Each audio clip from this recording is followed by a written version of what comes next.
இன்னொருத்தனுடைய ஆசீர்வாதத்தை பார்க்கும் பொழுது உங்கள் மனசு பதறாம, உங்கள் மனசு கொந்தளிக்காம, உங்களுடைய மனசு அப்படியே ஏங்காம சமாதானமாக இருக்குதுன்னு உங்களுக்குள்ள பொறாமையின் குணம் இல்லை. பார்க்கும்போது மற்றவங்களோட உயர்வை பார்க்கும் பொழுது, ஆசீர்வாதத்தை பார்க்கும்போது, நேத்திக்கு பெஞ்ச மலையில் வளர்ந்த காளானி பொறாமை ரொம்ப மோசமானது. இது உங்கள் ஆத்மாவை கெடுத்துரும். ஆத்மாவை கோபம். சத்தமாக சொல்லுங்க, சத்தமாக சொல்லுங்க. கோபம். ஆண்டவர் இந்த கோபத்துக்கு எதிரி. ஆண்டவர் எதுக்கு எதிரி? சத்தமாக சொல்லுங்க. கோபம் வருதா உங்களுக்கு?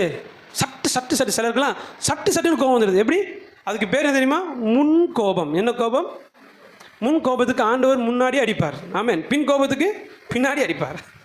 கோபமே ஆகாது. சத்தமாக சொல்லுங்க. பக்கத்தில் கைப்பிடிச்சு சொல்லுங்க. பிரதர், சிஸ்டர், ஐயா, அம்மா, தயவு செய்து கோபப்படாங்க. தயவு செய்து கோபப்படாங்க. இந்த கோபங்கிறது நல்லா கவனிங்க. அதோட ஆங்கில வார்த்தை ஆங்கிரின்னு சொல்லுவோம். இன்னொரு வார்த்தையில் சொல்லப்போனால் நான் டென்ஷனாக இருக்கேன். எப்படி இருக்கேன்னா, நான் எப்படி இருக்கேன்?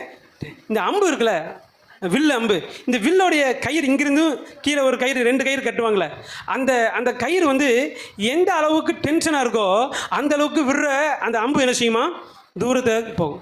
இந்த அம்பு லொட லொட லொட லொடன்னு, அந்த கயிறு லொட லொடன்னு இருந்துச்சுன்னா என்னதான் இழுத்தாலும் என்ன செய்யாது? அந்த அம்பு என்ன செய்யாது? தூரத்துக்கு போகாது.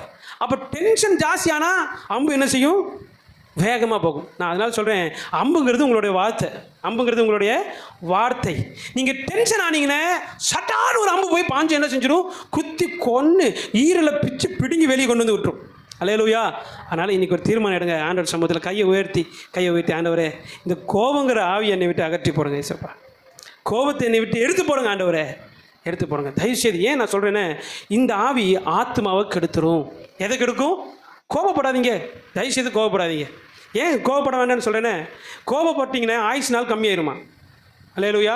என்ன கம்மியாயிருமா? டென்ஷன் ஆகிட்டே இருந்தீங்கன்னா என்ன வந்துடும்? என்ன வந்துடும்? பிபி வந்துடும். என்ன ஆகும்? வந்துடும். எதுக்கெடுத்தாலும் டென்ஷன் ஆகிட்டே இருந்தீங்கன்னா என்ன வந்துடுங்க? பிபி வந்துச்சுன்னா, திடீர்னு பிபி ரைஸ் ஆச்சுன்னா ஆயுஷ் நாட்கள் ஒரு நாள் என்ன ஆயிருங்க?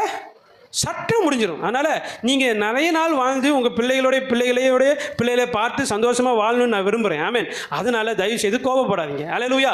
கோபப்படுறதுனால ஒன்றுமே சாதிக்க முடியாது. உறவை இழக்க வேணால் நேரிடும். ஆனால் கோபம் ஒரு நன்மை உங்களுக்கு தரவே தராது.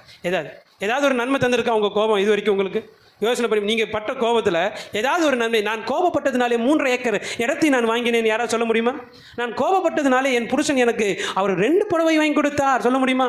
இருக்கிற புடவை கிழிச்சு வேணால் ஓடுவார் ஒழிய வாங்கியெல்லாம் தர மாட்டார்.